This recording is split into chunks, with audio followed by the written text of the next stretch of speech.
Hello guys, দেখো তোমরা সবাই আমার দুষ্টু মেয়েটা কি করছে। দুষ্টু মেয়ের অবস্থা দেখবেন, দাঁড়ান একটু ব্রাইটনেসটা বাড়িয়ে দেই। কি করছে দুষ্টু মেয়েটা দেখছো?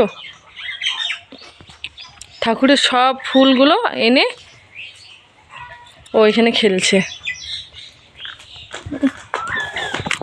ব্রাইটনেসটা একটু বাড়িয়ে দিই, দাঁড়ান।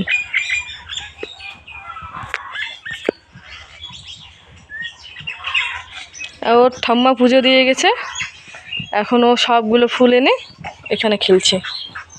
আজকে স্কুল নেই, আজকে বন্ধ, আর আজকে এগুলো করছে।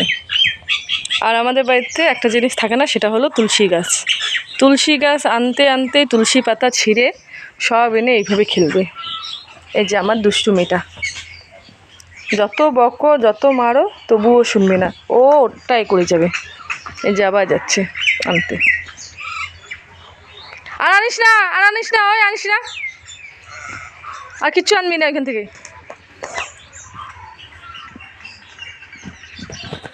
আর আমি এখানে ভাত বসিয়েছি।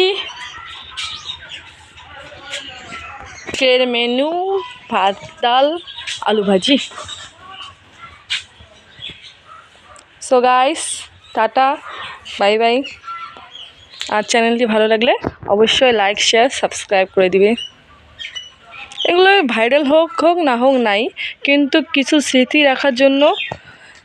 মোবাইলে তো আর সব স্মৃতি রাখা যায় না, মোবাইল নষ্ট হয়ে যায় বা কোনো কারণে ডিলিট করতে হয়। অনেক কিছু প্রবলেম থাকে মোবাইলে, যেটা রাখা যায় না স্মৃতি হিসেবে। সেটা আমরা ইউটিউবে ছেড়ে বা অন্য কোনো অনলাইন প্ল্যাটফর্মে যদি ছাড়ি, সেই ভিডিওগুলো আমার মেয়ে বড় হয়ে দেখতে পাবে। সেখানে যদি ধরে নেন আমি একদিনকালে না থাকলাম, কিছু কারণে আমার যে কোনো একটা জিনিস হয়ে গেলো, সেই জিনিসটা আমার সাথে কেমন একটা মুহূর্ত কাটিয়েছে সেটাও আমার মেয়ে পরে বড় হয়ে দেখতে পাবে। এবং তার জন্যই ভিডিওগুলো করে ইউটিউবে ছাড়া বা অন্য কোনো প্ল্যাটফর্মে ছেড়ে দেওয়া। আপনারা যদি ভাবেন যে কিছু ভিউসের জন্য কিছু আমরা এখন সবাই বাড়ির এসে ছাড়ছি, তো সেটা অবশ্য অনেকেই করে, আমরাও করি, বাট সবাই যে ভালো প্ল্যাটফর্মে নাম করবে সেটা তো না। তো আমরাও যে ভাইরাল হব তারও কোনো মানে নেই। আমরা শুধু স্মৃতির জন্য দেখি, পরে যদি কোনো দিন দেখা যায় তো যাবে। সো টাটা, বাই বাই গাইস। আর আমার যদি কোথাও কোনো ভুল থাকে তাহলে তোমরা নিচে কমেন্ট করে দিও। আর যদি কোনো ভুল টুল বলে থাকি তাহলে তার জন্য সরি বলছি সবাইকে। তো আমার অনেক অনেক ভালোবাসা নিও। এবং এটা আমার ফার্স্ট ভিডিও আমার মেয়ের সাথে, তো পাশে থেকেও। বাই।